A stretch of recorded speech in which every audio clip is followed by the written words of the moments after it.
ముగ్గు పెడితే లక్ష్మీదేవి కిలకిల్లాడుతూ లోపలికి వస్తుందట. ఆడపిల్లలు ముగ్గు పాలతోనే ముగ్గు పెట్టడం నేర్చుకోవాలి.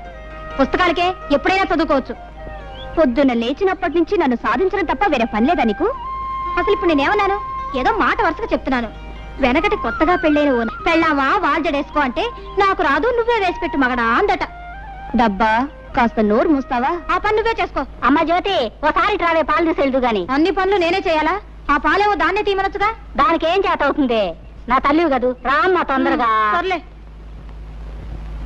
ఓయ్, మధ్యలో ముగ్గులు అలా వదిలేయకూడదు, కొద్దిగానే ఉంది, చుక్కలు కలిపి. సర్లే, నువ్వు వెళ్ళు.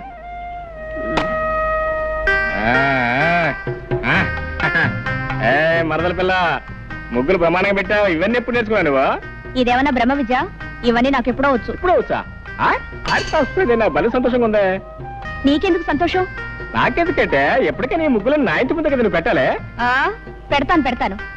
ఇంకొకసారి అలాంటి మాటలు మాట్లాడితే 2 ముట్టికాయలు పెడతాను. ఆహా, అయితే పెట్టు మరి. మరదలు పెట్టే ముట్టికాయలు కజ్జికాయల కంటే తీగా ఉంటాయి. అది సరిగానే మరదల పిల్ల, నీకు ఈ ఒక్క ముగ్గేనా అన్ని ముగ్గులు వచ్చా? అన్నీ వచ్చు. అన్ని వచ్చా? రథ ముగ్గు వచ్చా? వచ్చు. చిలకా ముగ్గు వచ్చా? వచ్చు. మరి ముద్దు ముగ్గు వచ్చా? అది వచ్చు. వస్తే పెట్టు. వస్తున్నా, పెట్టాలి పెట్టాలి.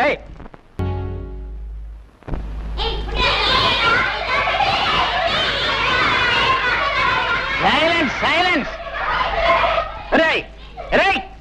నోరు తినండి, చర్మం ఒలిచేస్తాను. ఈ వంట వార్పు ఎవరి కోసం? మీకోసం, మీ మధ్యాహ్న భోజనం కోసం. ఒక్కరోజు వంట మనిషి రాకపోతే నా ప్రాణాలు పోతున్నాయి కదా. పాఠం చెప్పకపోయినా, వంట చేయకపోయినా ఆ వీడియో వచ్చి నా ప్రాణాలు తీసేస్తారు. అసలే తిక్క మనిషి. గొడవ చేయగానే పాఠం చెప్తున్నాను. రేయ్, ఇదిగో నేను చెప్పింది చెప్పండి. ఉప్పులేని కూర ఒప్పదు రుచులకు. కూరల్లో సరిపడని ఉప్పు లేకపోతే కూరలు రుచించవు. కాబట్టి ఉప్పు వేస్తున్నాను.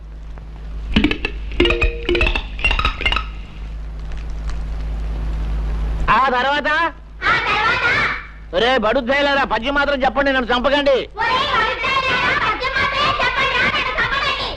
పద్యం మాత్రం చెప్పండి రా.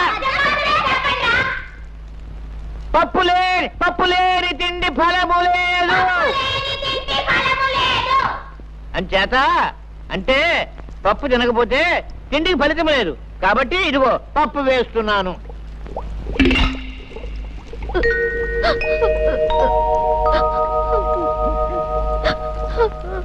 అరే, చదువుకోవడానికి పాఠాలు అక్కర్లేదు కానీ భోజనానికి మాత్రం టెన్షన్గా వచ్చేస్తావు. 3 రోజుల నుంచి స్కూల్కు రాకుండా ఎక్కడ తిరుగుతున్నావురా? ఎక్కడ తిరుగుతున్నావు చెప్పు. మా అయ్యకి 4 రోజుల నుంచి జ్వరం అండి. కూలి పనికి కూడా వెళ్ళటం లేదండి. 3 రోజుల నుంచి అన్నం కూడా తింటం లేదండి. ఇవాళ బాగా ఆకలేసి పళ్ళు తిందామని వచ్చానండి. మీ నాన్న వేరేగా జ్వరమా?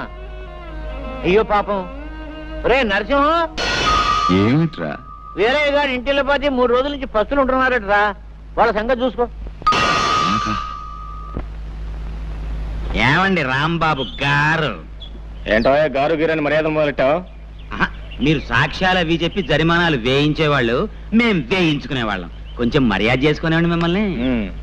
ఏమన్నా నాకు తెలియక అడుగుతాను, న్యాయం అన్నది అందరికీ ఒకటే కదా? అవును.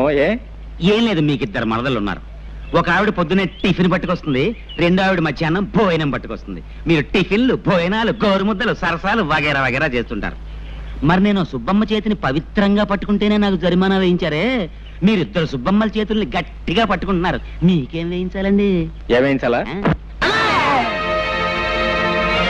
మళ్ళీ మా కుటుంబ విషయాల్లో జోక్యం చేసుకున్నావా నిన్ను పచ్చల బద్దలు చేస్తాను, జాగ్రత్త అనుకున్నావు.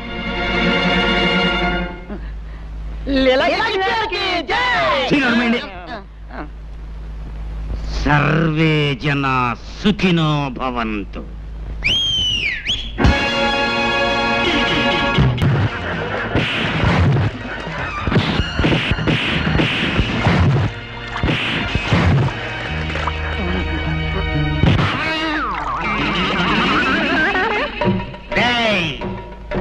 నా మీద చేయి చేసుకుంటారా నువ్వు?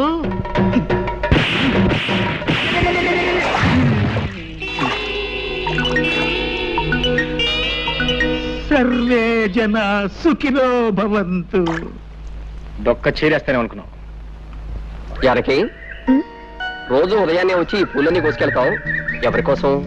సగం దేవుడి కోసం, సగం నా కోసం. అలా ఎందుకు? మొత్తం పూలన్నీ దేవుడికే ఇచ్చేయచ్చుగా. పూర్తిగా ఇవ్వమని దేవుడు నన్ను ఎప్పుడూ అడగలేదే. దేవుడు ఏది అడగడు, మనమే అర్థం చేసుకోవాలి. అడగకుండా అర్థం చేసుకుంటే అదొక్కోసారి అపార్థం కావచ్చు. అయినా దేవుడికి పూజారంటే భయం కాబోలు. ఇంతవరకు నోరు మెదపలేదు. దేవుడికి భయం ఏమిటి? సమయం వస్తే పూజారి పిలక పట్టుకొని ఆడించేస్తాడు.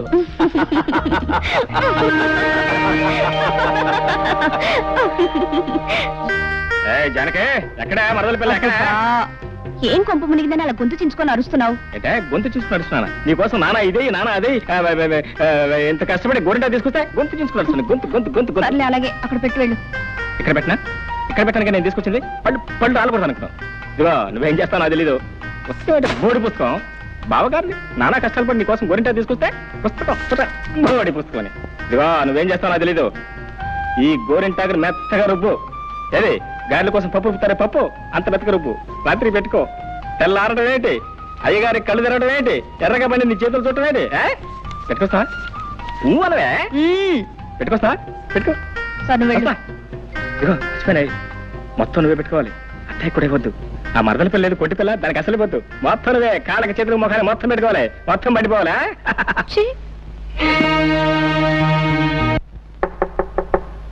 ఓయ్ ఎవరదే? నేనే బావా. ఓ నువ్వా మరదల పిల్ల? ఏంటి రాత్రి గోరింటా పెట్టావా? పెట్టాను బావా. బాగా పండిందా? బ్రహ్మాండంగా పండింది. అంతకేం చేస్తే ఇచ్చింది ఎవరా? బావనే ప్రేమతో ఇచ్చాను. ఇదిగో నేను కళ్ళు మూసుకొస్తున్నాను, తలుపు తీసి కళ్ళు తెరవంగానే ఎర్రగా పడి నీ చేతులు కనపడాలి. రా బావా, రమ్మంటుంటే. వస్తున్నా, కాసుకో. ఇదిగో మరదల పిల్ల, తలుపులు తీస్తున్నాను, ముందు నీ చేతులు మాత్రం లోపల పెట్టు.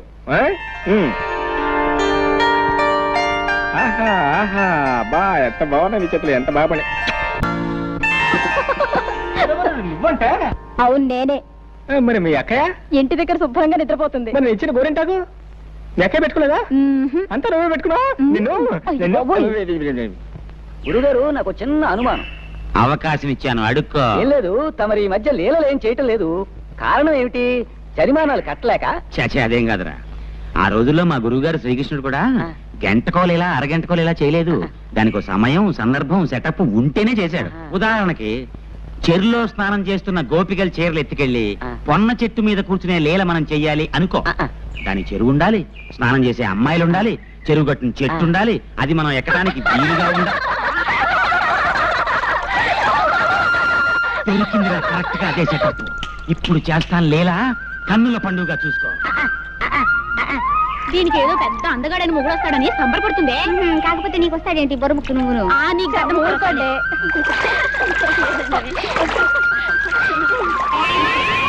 ఆలస్యమైంది, పదండి వెళ్దాం. ఆడవాళ్ళు స్నానం చేస్తుంటే సిగ్గు లేకుండా కొమ్మెక్కి కూర్చున్నావా కొండముచ్చులాగా? కొండముచ్చును కాదే, లీలాకృష్ణుణ్ణి. ఇవిగో మీ చీరలు. ఇప్పుడు మీరు మీ రెండు చేతులు పైకెత్తి నమస్కారం పెట్టి, హే లీలాకృష్ణ, మా చీరలు మాకిమ్ము, మా చీరలు మాకిమ్ము అంటేనే కానివ్వను. ముందు మీరంతా పైకి లేవండి, తొందరగా.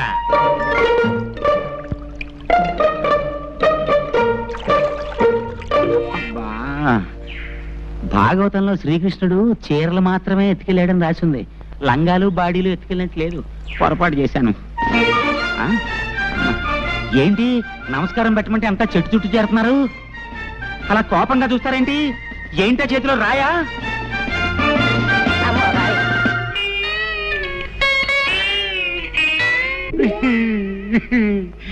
ఆనాడు వస్త్రాపరణం ద్రౌపదికి జరిగింది, ఈనాడు నాకు జరిగింది. సర్వే జన సుఖినో భవంతు. లేటు మురళీకృష్ణ గారు అబ్బాయి లీలాకృష్ణ. ఆగండి ఆగండి. లీలాకృష్ణ అనబడే ఈ తుచ్చుడు, నీచుడు, చండాలుడు నిన్న సాయంత్రం చెరులో స్నానం చేస్తున్న కొంతమంది అమ్మాయిల చీరలు దాచేసి అల్లరి చేసినందున వీడికి 500 రూపాయలు జరిమానా విధించడమైనది. అంతే కదా? నువ్వేమంటావు రత్తయ్య బావా? ఇంకో 100 ఎత్తే బాగుంటదేమో అంటావు, అంతే కదా? నీ మాట ఎందుకు కాదనాలే. ఇదిగో 600. అవును, నా ఆస్తి అంతా ఇలా జరిమానాల రూపంలో తినేయటానికేనా మీరు ఈ పంచాయతీలు కట్టుబాట్లు పెట్టింది? ఇక మీదట నువ్వు వెధవ పనులు చేసి జుల్మానా చెల్లించిన నీ పాపిష్ట డబ్బి పంచాయతీ ముట్టుకోదు. ఇక నుంచి నువ్వు ఏ పొరపాటు చేసినా నీకు దేశశుద్ధి చేసి గ్రామ బహిష్కారం చేస్తాం కాబట్టి అంతేకాదు, నీకు 2 నెలలు టైం ఇస్తున్నాను. దేనికి? నువ్వు పెళ్లి చేసుకుని ఒక గృహస్థుడివి కావాలి. అన్యాయం, ఇది చాలా అన్యాయం. ఈ పెళ్లి పెటాకులు నాకు కుదరవు. గురువు గారు, పెళ్ళంటే అర్థమైంది, పెటాకులు అంటే అర్థం ఏమిటండి? పెటాకులు అంటే పెళ్లితో పాటు మనం తగిలించుకునే అత్తగారు మామగారు అనే తాటాకులు అన్నమాట. అర్థమైందా? ఇది చాలా ఊరికే అరవకు, ఇది పెద్దలందరూ కలిసి చేసిన నిర్ణయం. ఓహో అలాగా, అయితేనే పెళ్లి చేసుకు తీరాలి, అంతే కదా? పదండి. ఈ ఇంట్లో పెట్టిన వస్తువు పెట్టిన చోట ఉండదు కదా, దిక్కు దివాణా లేని కొంపైపోయింది. చీ. ఏంటయ్య గారు? నా కళ్ళజోడు ఏమన్నా చూసావా? నాకెందుకయ్య గారు? నెట్టేసి కొట్టుకోవడానికి చూసావని అడిగితే అబ్బా ఏమిటి అరుపులో? నువ్వు లోపలికి వెళ్ళు. ఏమిటి తాతయ్య, ఏమిటి గొడవ? గొడవ కాదురా, పెట్టిన వస్తువు పెట్టిన చోట కనిపించడం లేదు. ఇప్పుడు ఇంతకీ నీకేం కావాలి? కళ్ళజోడు కావాలి, కాఫీ కావాలరా? ఇదిగో కళ్ళజోడు నీ జేబులోనే ఉంది. ఈ కాఫీ అంటావా? కాసేపట్లో జానకి వస్తుంది, కమ్మడి కాఫీ ఇస్తుంది. జానకి ఎందుకు వస్తున్నారు ఇక్కడికి? జానకి మన ఇంట్లో పని పిల్ల టెన్షన్గా వేళకొచ్చి కాఫీ కాసి ఇవ్వడానికి. అసలు ఇదంతా నా కర్మలేరా? మీ అమ్మ నాన్న గారిని బ్రతుకుంటే నీ ముక్కుకు తాడేసి ఘాటి కట్టేసి ఉండేవాళ్ళు. ఈ ముసలి తాత అలసి చూసుకునేగా పెళ్లి మాట ఎత్తినప్పుడల్లా దాటేస్తూ వస్తున్నావు. ఒరే బాబు, నువ్వు ఎవరినైనా ప్రేమించావా ఏమిట్రా? చెప్పరా బాబు. నేను అనుకో. ఎవరా పిల్ల? నేను ప్రేమిస్తే సరిపోయింది, అవతల అమ్మాయి ప్రేమించొద్దా? నీకేం తక్కువ. ఆ పిల్ల ఎవరైనా సరే ముక్కుకు తాడేసి పట్టుకొస్తాను. చెప్పరా బాబు, చెప్పు. జానకి. అమ్మ పడవా, నాకు తెలుసు. నీ నోట్లో నుంచి ఆ మాట ఎప్పుడు వస్తుందా అని ఎదురు చూస్తున్నాను. ఇదిగో ఇప్పుడు వెళ్ళి మాట్లాడుస్తాను. ఆ పై పంచ కళాయిల పట్టాగే. దీనికి పెద్ద ఆలోచన ఎందుకు మరీను? భక్తుడికి రామాలయం ఎంత అవసరమో పేదవాళ్ళకి అన్నదాన సమాజము అంతే అవసరం. మనం అందరం పూనుకుంటే ఊళ్ళో పెద్దలంతా ఇక్కడే ఉన్నారు. చాలా సంతోషం, చాలా సంతోషం. ఇదంతా చూసి ఏమిటా అని మీరు ఆశ్చర్యపోతున్నట్టున్నారు. ఏం లేదండి, మీరంతా నేను వెంటనే పెళ్లి చేసుకోపోతే నన్ను గ్రామం నుంచి బహిష్కరిస్తా ఉన్నారు. ఆలోచిస్తే మీ నిర్ణయం చాలా కరెక్టే అనిపించింది నాకు కూడాను. అందుకని పిల్లని అడగడానికి వచ్చానండి. ఎవరింటికి వచ్చావు? ఎవరి పిల్లని అడగడానికి వచ్చావు? బాలేవారని మీరు, మీ ఇంటికే మీ పిల్లనే. పిచ్చి కృష్ణ, ఒళ్ళు దగ్గర పెట్టుకునే మాట్లాడుతున్నావా? చూడండి, నేను చాలా పెద్ద మనిషిలాగా తెల్లలాల్చి తెల్ల పైజమా వేసుకుని వస్తే పిచ్చి కృష్ణ పుచ్చు కృష్ణ అంటే తప్పు. నోర్మై, ఈ ఇంటికొచ్చి పిల్లని అడగడానికి ఎంత ధైర్యం రా నీకు? నా పిల్లలు జాతి రత్నాలు రా. నీలాంటి గులకరాళ్ళకిచ్చి పెళ్లి చేసే నికృష్టుని కాదు. ఇంకొక క్షణం నా కళ్ళ ముందుంటే నిన్ను నేను క్షమించలే. పో బయటికి. నేను గులకరాయినా? గులకరాయి? సరేనండి, మీ జాతి రత్నాలకి నాకన్నా గొప్ప మొగుని తీసుకొస్తారేమో చూస్తాను. ఏమిట్రా నువ్వు చూసేది? సమయానికి వచ్చి ఏమిటి మావయ్య? ఏం లేదు. ఏమిట్రా నువ్వు కూర్చావు? నీకంటే గొప్ప సంబంధాన్ని నేను తీసుకురాలేనను కదూ అన్నావు. ఇలా చూడు, ఊరందరి చేత మెచ్చుకోబడే గుణవంతుడు బుద్ధిమంతుడు అయిన రాంబాబు నాకు మేనల్లుడే కాదు, ఈ ఇంటికి కాబోయే అల్లుడు కూడా.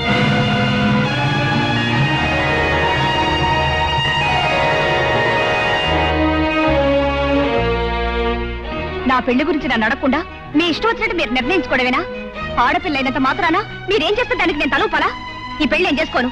ఏమిటే ఊరుకుంటున్నాం కదా అని రెచ్చిపోతున్నావు? బావకి ఏం తక్కువ నిలుగుతున్నావు? నాకేం తక్కువ అని నేను అడుగుతున్నాను. బుద్ధి జ్ఞానం ఈ రెండే తక్కువ. అన్నపూర్ణ, నువ్వు లోపలికి. అమ్మ జానకి, ఇలా రామ్మ. ఇలా కూర్చోతండి. అమ్మా, మనకున్న ఆస్తి ఏ పాటు ఉంటుందనుకుంటున్నావు? పట్నంలో ఒక పెద్ద డాక్టరు నెల సంపాదనంత ఉండదు. కనీసం ఒక కాంట్రాక్టర్ ఇంజనీర్కి ఇచ్చే లంచం పాటు ఉండదు. అందుకని ఇంజనీర్లతోనూ కాంట్రాక్టర్లతోనూ సంబంధం అందుకునే అంతస్తు మనకి లేదమ్మా. అలాగని నేను ఏ పట్నంలోనూ 300 400 తెచ్చుకునే గుమస్తాకిచ్చి కట్టబెట్టలేదు. బుద్ధిమంతుడు యోగ్యుడు అయిన భావం నువ్వు పెళ్ళాడితే నువ్వు మా కంటి ముందుంటావని, నీకు మేము కంటి ముందుంటామని, ఒకళ్ళకొకళ్ళు చేదోడు అదోడుగా ఉంటామని ఇన్ని ఆలోచనలతో ఈ నిర్ణయానికి వచ్చామమ్మా. ఏమంటావు?